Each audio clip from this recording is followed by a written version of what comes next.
Prej datës 13 prill, autoriteti rrugor shqiptar së bashku me policinë e shtetit kanë nisur një aksion për lirimin e brezit të sigurisë dhe krijimin e hapësirave të gjelbra në akset kryesore të vendit.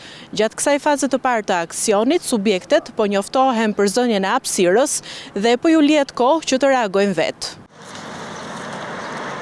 Nëse pas 5 ditësh hapësira ende nuk është liruar, në terren do të ndërhyjnë forcat e policisë dhe të inspektoratit të mbrojtjes së territorit për të shembur apo hequr çdo objekt që është brenda kufirit rrugor.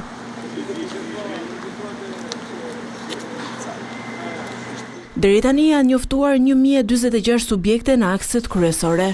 Sipas autoritetit rrugor shqiptar, reagimi i qytetarëve ka qenë pozitiv dhe një pjesë e tyre i kanë hequr vetë objektet. Njerëzit në shumicën e rasteve janë të bindur që kanë bërë një veprim abuziv në pjesët përbërëse të rrugës. Gjithçka ka ndodhur në neglizhencën që nga fillimi, që në fillimin e ndërtimeve dhe në vazhdim dhe në shfrytëzimin e këtyre hapësirave. Kjo avllia nuk ka qenë aty.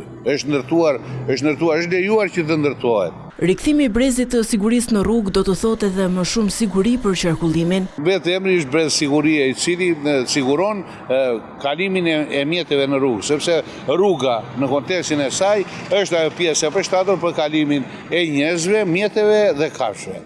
Të gjithë këto normohen sipas kodit rrugor. Brezi i sigurisë nis me projektimin e rrugës.